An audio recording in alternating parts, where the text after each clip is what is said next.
Who's ready to win $1 million? So if you don't follow Grant Cardone, I recommend you do so. I tagged him in this video. He's doing $1 million giveaway. If you don't already know about it, you should.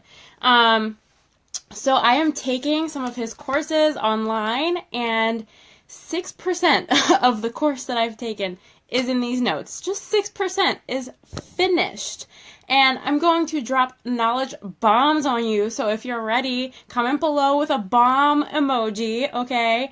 And there's about 12 chapters in this course, and it's about personal finances. So each chapter he teaches with 2 to 3 minute long videos, and I'm not like him. He's very aggressive, he's very obsessive, and that's what he teaches. So in his voice, in his personality, it might come across a little differently, but I'm still going to tell you what I learned, and I swear if I knew these things when I was growing up, my whole financial situation would be like 10x, 10 times more impressive than it is now, okay? So implement these things immediately. Grab a notebook and a pen or a pencil, whatever you take notes with, and get ready to learn lots of stuff that will change your financial life. Go ahead and share this, because sharing is caring.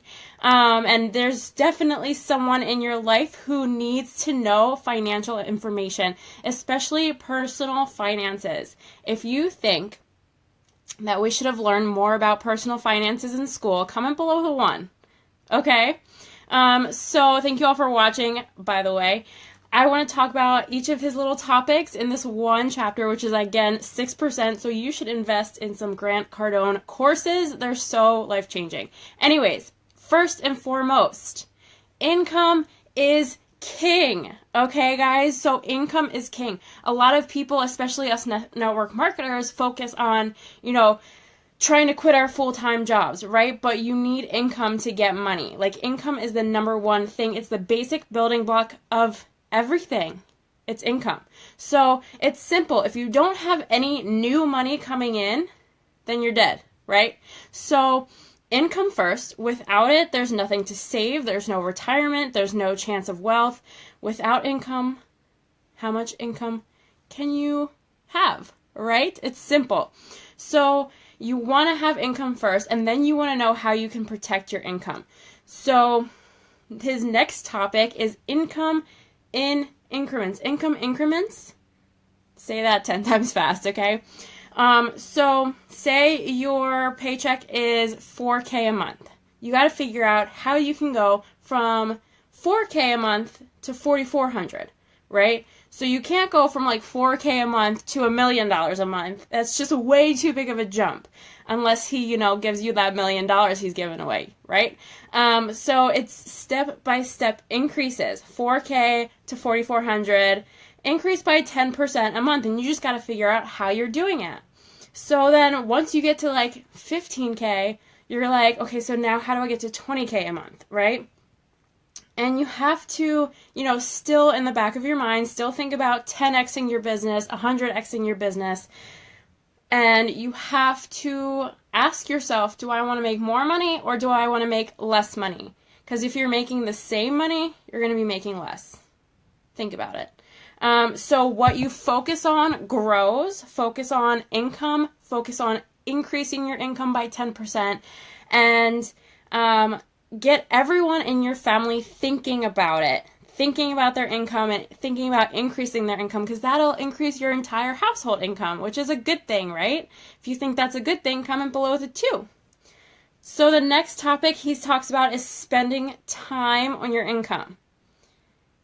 It's an expanding money trick. Spend 95% of your time thinking about and talking about and focusing on income.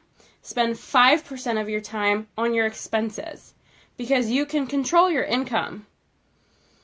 And the only thing you should be thinking about when you think about expenses is how to get rid of some of them, right? So, how to get rid of a gym membership you don't use, or Amazon Prime you don't use. Who doesn't use Amazon Prime? I'm lying. But things that you can get rid of, that's it. Spend 2 minutes talking about it.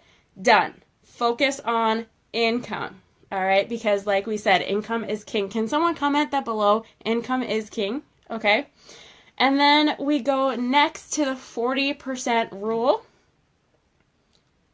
This one's going to be hard for some of you guys, but trust me, it'll make a huge difference.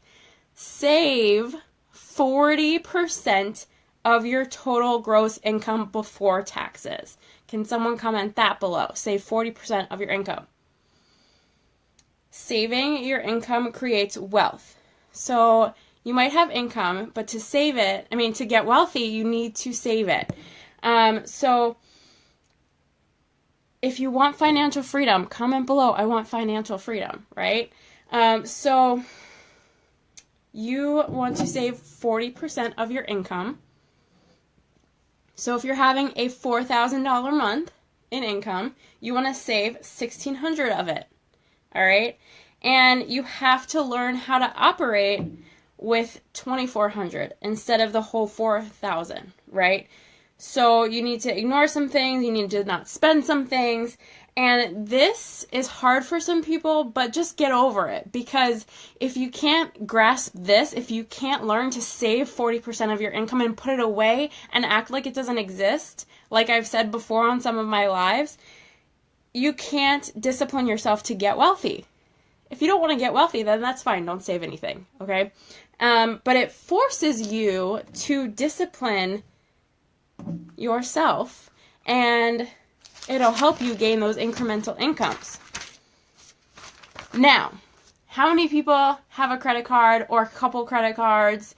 Comment below with a 3 if you use or have used credit cards. I've talked about this on my Financial Fridays, and Grant Cardone talks about how credit cards are valuable assistants in your life. So think of your credit cards as your employees.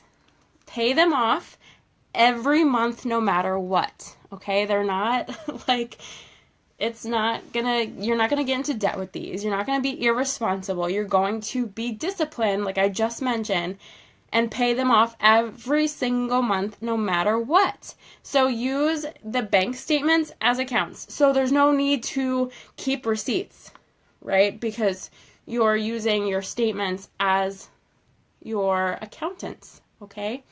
So 2 credit cards, 1 for personal, 1 for business. And that makes taxes really, really easy, right?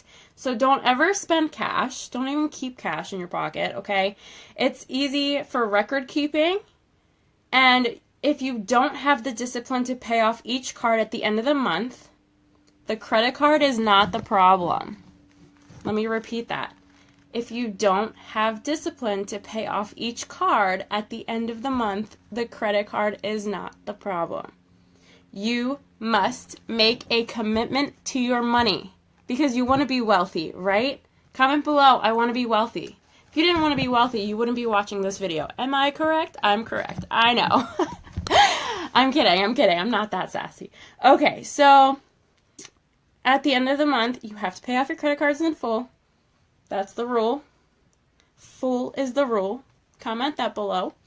And don't spend cash, like I said, because you don't want to be careless. People who use cash, people who use their debit cards, for example, are careless because they're like, I have it in the bank, I can use it, right? And make sure you're not using a credit card if you don't have the cash to pay it. So use the credit card instead, and then use the cash that you have to pay that credit card statement off. And if you don't have the cash for it, you can't afford it. So don't get it. And let it be 1 for business, 1 for personal, and keep them as your accountants so you can make taxes super easy. You don't have to carry around boxes of receipts. You don't have to keep receipts in your car, keep unnecessary trash. We're also decluttering our homes and our minds, right? So you don't need receipts. You just need your credit card statements.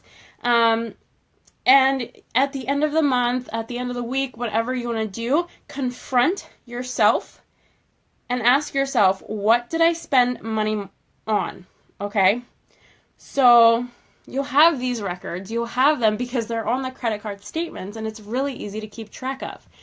And I'll talk about weekly check-ins in a little bit because that's something else he talks about, but you want to remember 95% of your time you're talking about income, 5% of the time you're talking about expenses.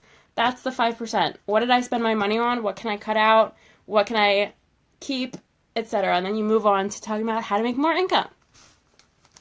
His next topic is pay yourself first. So, you know, the IRS, our best friends, right? They get their money first. So should you, right? Maximize exemptions, which he will teach us later. I haven't gotten to that part yet. But when you get your paycheck, you want to pay yourself first, meaning you just take a chunk, whatever you feel necessary, out before you pay your rent, your car loan, your credit cards, etc. First me, then family, then other responsibilities. Okay? Because you can't take care of anyone else if you can't take care of yourself first. You can't feed people through an empty well or whatever. Give it people water if the well is empty. You have to refill your own well, right? So make it a priority right now to pay yourself first. Just choose an amount to set aside from your paycheck every single month. All right?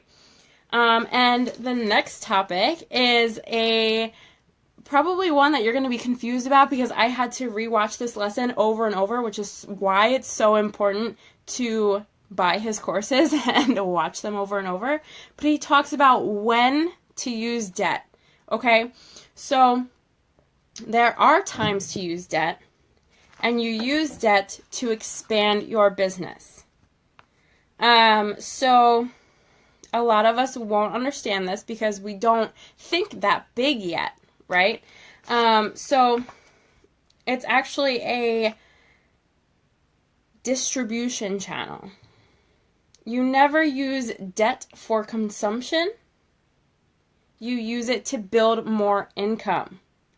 So, going to a bank and borrowing money, like a loan, to raise money for investments, to start a business, for, you know, if you have a company, research, equipment, etc. You never use debt. Like, don't get out a loan, okay? He's not talking about, like, clothes, groceries, cars, those kind of things, all right? Because not all debt is created equal. You know, a good example of this is income properties. So taking out a loan, debt, to buy a house, that will now make you income because you're renting it to other people, okay? It's only a good time to use debt when it makes you money or it expands your business or both, all right? So that might be confusing to us because, like I said, a lot of us think small-minded. But if you have a huge company, if you have a big business, it's a good thing to remember. Our next chapter, I feel like a school teacher, is to meet with your family, your whole family, husband, wife, kids, dogs, infants, like keep everybody right there. Anybody who lives at your house, all at the same place, even if they don't understand what you're saying. So meet weekly on your money, weekly, every single week. So maybe Sunday is your day of rest. Maybe you go to church, then you do a lunch with your family, and then you sit down and you meet about your money. So if it's out of sight, it's out of mind. If you're not looking at it, it's not happening. So every single week, your wife, your husband, your partner, your kids, your babies, your dogs, get together and talk about your money and your income. All right? Hey, Andrea. Oh, Laura, thank you. So why? Because we live on an economic planet. Like, everything costs money. You need money to do everything. Oh, thank you. And, you know, you have to just evaluate. How did we do this week? Like, how much income did we bring in? How did we do this month? How are we doing currently? How much money are in our accounts? Where's the money going out? What are we spending our money on? Remember, 95% of the time, you think and talk and act towards income. 5% of the time should be spent on expenses. Because if you focus on your expenses and like, ugh, I got another bill, ugh, rent just went up, ugh, then those things will keep accumulating, okay? So you want to focus on more income. So put attention on what we want, which is how to get more income. And you want to kind of go over financial statements daily, right? Because money loves attention, just like your partner, right? So say you're a woman with a husband, okay? Say your husband loves attention. If you don't pay attention, it's going to go live with someone else, right? That's a kind of life lesson. That's something that Grant Cardone said. I was like, woo, that's so true, okay? Because money loves attention. If you don't pay attention to it, it'll go live with someone else. It'll be like, goodbye. Okay, so focus on more income. Focus on your money. Think about how to grow it. Think about how to love it. And it'll be nice to you, all right? Another chapter that and let me tell you, all these chapters, these 12 chapters, is just 6% of the course that I'm taking, okay? So this chapter is called Stay Broke. And what he means by that is acting like the money doesn't exist, which I previously talked about. So just to reiterate, you use debt and credit for the correct things. You bring income up in increments every single month. Save 40% of your income into your savings. And then go broke. Act like that money that you put away in your savings does not exist. Do not touch it. It's not an emergency fund. It's there to grow. It's a sacred account. It doesn't exist. You cannot touch it. You want to have a tiny emergency fund, like $1,000 in your immediate savings account, like one that's connected to your checking. Have $1,000 there, all right? And then you put the rest away in your sacred account that cannot be touched. Why? Can anybody comment below with why we might want to do that? I'll tell you why. Because when we're broke, we hustle. Can I get an amen? Can someone comment that below? When we're broke, we hustle? Yes, we do. So stay broke, stay hungry. You got to knock on doors. You got to hit the pavement. You got to make those phone calls. You got to send those messages. You have to learn to make that money and be committed to making the money. So stay broke. It's vital to being wealthy. That's a little mind game for you. There's 3 more topics, you guys, but these are really juicy. So the next one is changing your money shortage mindset. A lot of us have this mindset because we've grown up with it. You know, you grow up middle class with a poor mindset. You think there's a shortage of money on the planet. You think money is scarce. You think it's hard to come by. If you agree with any of these statements, comment below with a 5. Don't be embarrassed. There's a lot of people who do. You know, because we're taught money doesn't what? Money doesn't grow on trees, right? So there's actually more money on this planet than there are trees. So change that mindset. Money is super abundant. Look for money everywhere. Just look around you and see like what costs money. Step outside and be like, oh, that building, that home, the car, the clothes I'm wearing, right? It's all around us. Every single thing costs money. Your manicure, your ring, if you have straight teeth, you probably had braces. That costs money, right? LASIK eye surgery to see, that costs money. Earrings, right? Everything costs money. You got to just look for it. So the only shortage of money is in your mind. In there. It's everywhere. Just like there's an abundance of prospects. You're never going to run out of people to talk to. You're never going to run out of people who need your services or your products. There's no shortage. There's an abundance of everything. The only shortage is in your mind, okay? So look for how much money is around you at all times. And what you want to do is go into like neighborhoods of houses that you can't afford and look at the homes, or, look at private jets, or look at fancy cars. Look at the things that you can't afford right now. Just to show you that people have done it. People have the money, so you can have the money too. There's abundance and opportunity everywhere, okay? Now, there's another mindset you need to change, and that's looking at prices, okay? If you are looking at prices, you have already deceived yourself, all right? Price is not your problem. Let me repeat that. The price tag is not your problem, okay? You're paying attention to the wrong thing. Do you think that super wealthy people worry about how much a cup of coffee costs? Comment honestly below. Do you think super wealthy people go to Starbucks and are like, this cup of coffee is $5? No, of course they don't, or anything for that matter. Wealthy people don't worry about price. Their attention is focused on success, okay? Be focused on your income, all right? The average American, let me read you this. The average American makes $52,000 a year. The average cost of living in America is higher than what the average person makes. 76% of all Americans live paycheck to paycheck, and we live in the wealthiest country in the world. So think about that. You must focus on gaining and growing income because it's possible.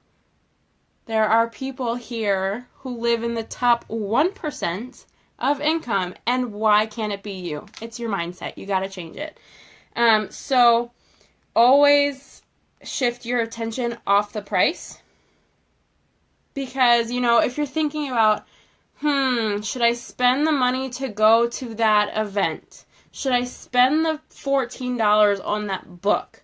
What's in that book? What's at the event? What's in that course? Whatever it is worth way more money than the price tag, okay? A shirt that you look amazing in and you get 1,000,000 compliments in is worth way more value to you than the price tag, right? You know what's funny? A lot of people look at like, I don't know if I can afford that steak, but let me buy a $24 drink. It's priorities, okay? Right? Am I right? I'm right. I know I am, because I've seen people do it. And another mindset, but it's a bad habit. You got to break it. You can't look at the prices. Another mindset we got to change is our worry about money. If you worry about, I was over-exaggerating, $24 drink, by the way. I don't know. But if you're worrying about money, that's an indication that you're off track. Because we are brought up worrying about money. That's why we're not very confident about it. And if we're not very confident about something, we worry about it. But you cannot afford to be an amateur when it comes to money. Worry indicates that you don't have a plan, that you're not paying attention, that you don't make money a priority of yours, and that you don't know what you're doing.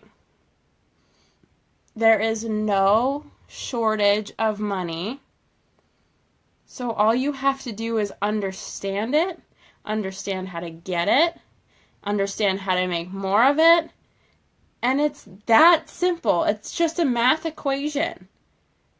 And my number one piece of advice that I got, I put stars on this,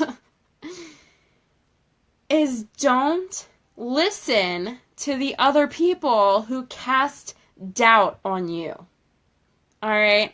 So don't listen to the other people worrying about their money problems. Don't listen to the other people complaining. Don't listen to the other people who aren't increasing their income. Listen to people who give you advice if they're like, if they're educated enough to give you advice. So Grant Cardone, with millions and millions and millions, maybe billions, I don't know, it's not a fact, but definitely millions, can give you money advice, right? So listen to him. Get some of his courses. There's actually a sale going on, so just go to like grantcardone.com or something, and look up his courses. I swear they're worth it. All this information I just mentioned is literally only 6% of the one course that I got. So there's so much more knowledge to come, and I just wanted to do this video for you, and I had to tag Elena Cardone and Grant Cardone because he's doing a giveaway. So if you didn't know that already, go to his page and participate in his giveaway. He's doing it on all his social media platforms. You just gotta hashtag all the hashtags and tag some friends, which is why I tagged some friends, because I thought that they would participate, and share things that you have learned from him. So if you listen to one of his audibles, take some notes, do a video, make a post, do whatever it is, and get into his real deal $1 million giveaway. All right, guys, it's Money Monday, Motivational Monday, Maria Monday. I'm signing off. Have a great night, and I hope that Grant loves my teaching of his lessons. Have a great night, everyone. Bye.